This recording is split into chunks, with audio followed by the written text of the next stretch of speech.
देशात्मक जय। उत्तर प्रदेश के बहराइच जिले के महसी क्षेत्र में दुर्गा प्रतिमा विसर्जन जुलूस के दौरान दो गुटों के बीच झड़प में एक व्यक्ति की मौत हो गई। पुलिस के अनुसार ये घटना रविवार को हुई, जब दो गुट किसी मुद्दे को लेकर आमने सामने आ गए। हिंसा पर बोलते हुए विपक्षी दलों ने राज्य में बिगड़ती कानून व्यवस्था पर सवाल उठाते हुए यूपी की भाजपा सरकार से सवाल किए। वहीं उत्तर प्रदेश सरकार ने कानून हाथ में लेने वालों के खिलाफ सख्त कार्रवाई करने का आश्वासन दिया है। नई गाड़ियां आपको नजर आएगी, ये ब्रांड न्यू वो गाड़ियां हैं जो सेल के लिए यहाँ रखी गई थी, लेकिन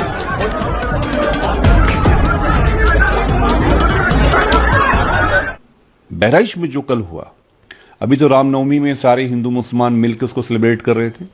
मंच पे हमने देखा दिल्ली में भी कि प्रधानमंत्री जी के सामने शहबाज खान रबड़ बने हुए हैं।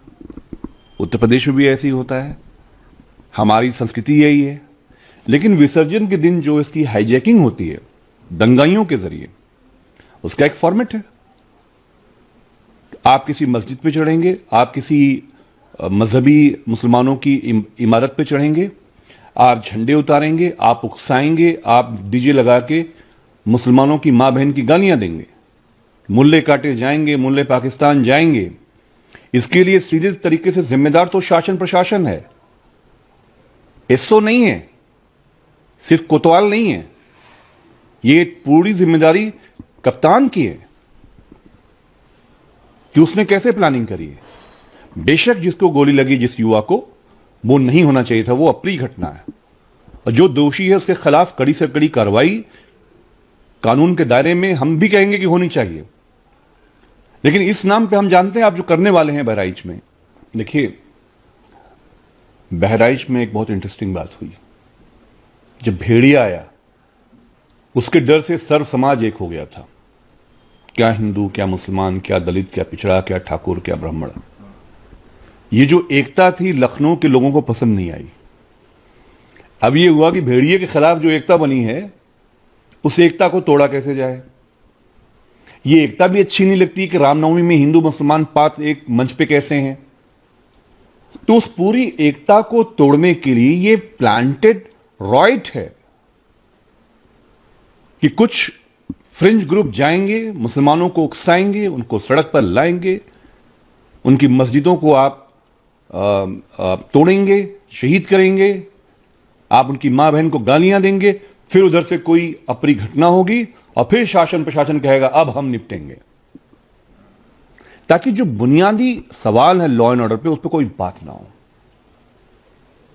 तो एकता जो है राजा को अखर गई कि भेड़िए के खिलाफ जो बहराइच की एकता बनी थी, ये एकता बन कैसे गई और विसर्जन में ये कामयाब हो गए। किसी भी जाति धर्म का जुलूस हो, चाहे वो मंदिर की तरफ से निकल रहा हो, चाहे मस्जिद की तरफ से निकल रहा हो, सभी जाति धर्म के लोगों में कुछ असामाजिक तत्व होते हैं जो माहौल को बिगाड़ने की कोशिश करते हैं।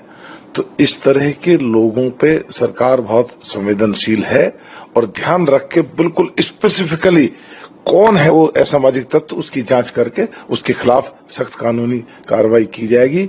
और जो लोग माहौल को खराब करने की कोशिश करते हैं, माहौल को खराब नहीं करने दिया जाएगा। देखिए, कानून से किसी को भी खिलवाड़ करने की इजाजत नहीं है। जो भी दोषी होगा, जांच चल रही है, कड़ी कार्रवाई होगी। स्थिति सामान्य है और दोषियों की पहचान की जा रही है। मुख्यमंत्री ने भी सख्त निर्देश दिए हैं और जो पुलिस वाले उनके ऊपर भी कुछ कहा है। जो भी मतलब अगर अनुशासन का पालन करवाने में यदि पुलिस के अधिकारी कर्मचारियों पर भी लापरवाही पाई गई तो उन पर भी कड़ी कार्रवाई। विपक्ष लॉ एंड ऑर्डर को लेकर कह रहा है कि देखिए, विपक्ष के पास कोई एजेंडा नहीं है। हमारी प्रतिबद्धता है कि हम लॉ एंड ऑर्डर को मेंटेन करेंगे, हर स्थिति में लोगों को कल्याणकारी कानून व्यवस्था वाला राज्य की सरकार प्रदान करेगी। देशात्मक जय।